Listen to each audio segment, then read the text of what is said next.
So the basics of regen ag, rebuilding the soil, growing better pasture, pulling carbon from the atmosphere, putting it into the soil, building topsoil, healthy animals, healthier humans, better landscape, better holding of water. Those all seem pretty straightforward. For all farmers, that makes sense if you can show them. Yep.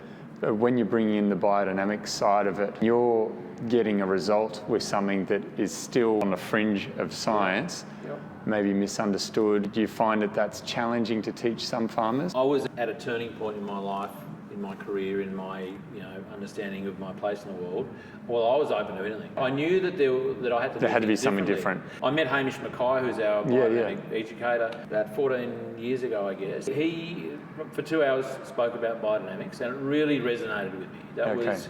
So you were ready. I was ready. I was really ready. I had a series of events where I was looking for answers. I wasn't happy with the answers and the outcomes I was achieving on our farm. Some of the stuff that I even heard on that first day was pretty out. It's not the stuff that you go to the pub and talk about. Put into context things I had seen, things I was feeling, and even though I had a very science-based background, university, school, and so on, there was so much more to it. The science could not explain it. Do you think as a teacher, Hamish was able to provide you with a perspective that allowed you to connect it to what you already knew? Yeah. How do we package it up and make it old farmer friendly? Yeah, totally. And look, there's a way to do that. I mean, and Hamish is credit to Hamish. He has an amazing capacity to.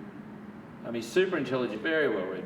The way he puts it into context of life, he takes you to, as I say to people, get ready because you're going to go to the end of the cosmos in terms of the principles and the concepts he talks about.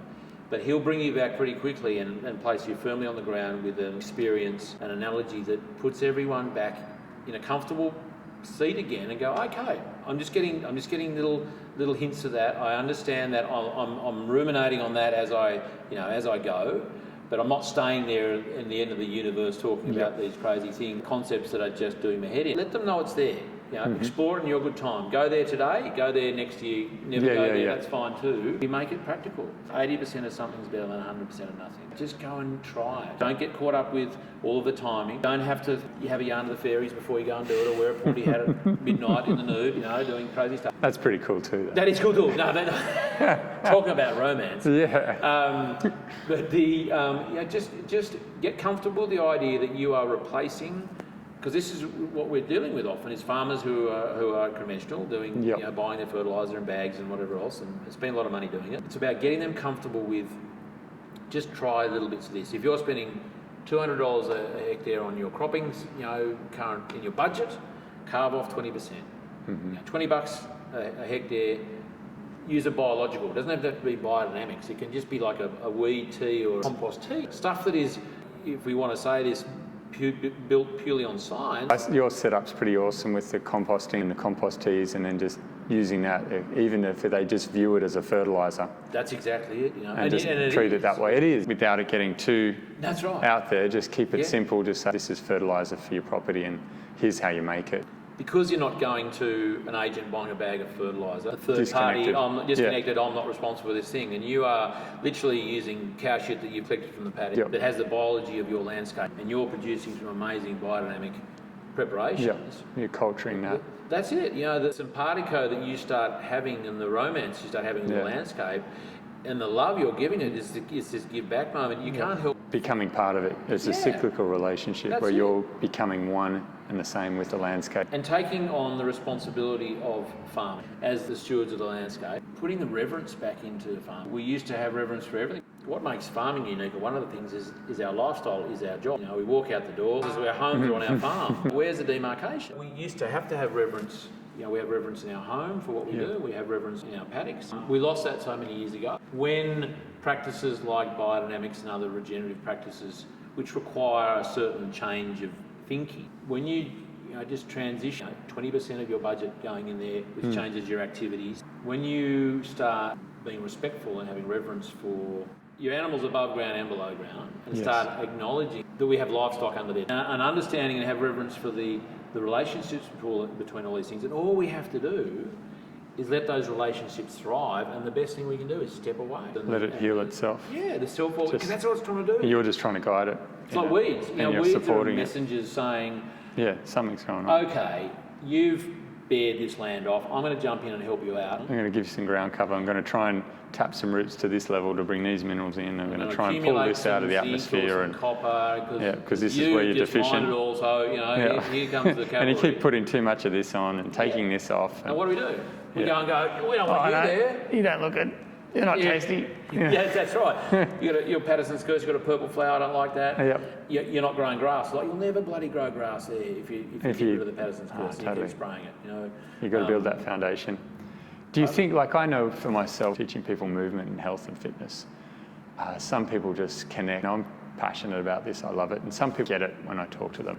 Other people, until they've seen any type of result, they're not going to buy into it. They need hardcore evidence. And not just see it outside of themselves, because people always say, oh, you're just born healthy when they look at me. And they might, do the same with a property. You get all the rain, or you just got a good block of land. Soil, whatever. Yeah, so they play the comparison games. Once you feel it and see it in your own property, and then once they've taken on. Now, you're coaching a lot of different people, different farmers all over. Do you connect with those on a regular basis to try and keep them on track, or they just reach out to you, or how does that work? Different levels of engagement that I generally have. So there's groups of farmers that come through Hanamino, some through the MLA, some through Resource Consulting Service who put those courses on I mentioned before. Land care groups happens once or twice. Depending on the sort of group, sometimes I'm preaching to the converted, some it's their first experience. And that's fun. That can be challenging sometimes, and you've got to make sure you don't get too carried away, especially with the biodynamic stuff. You keep it grounded. And then there are some individuals that I mentor, might speak with every month, and not all of them are actually in agriculture.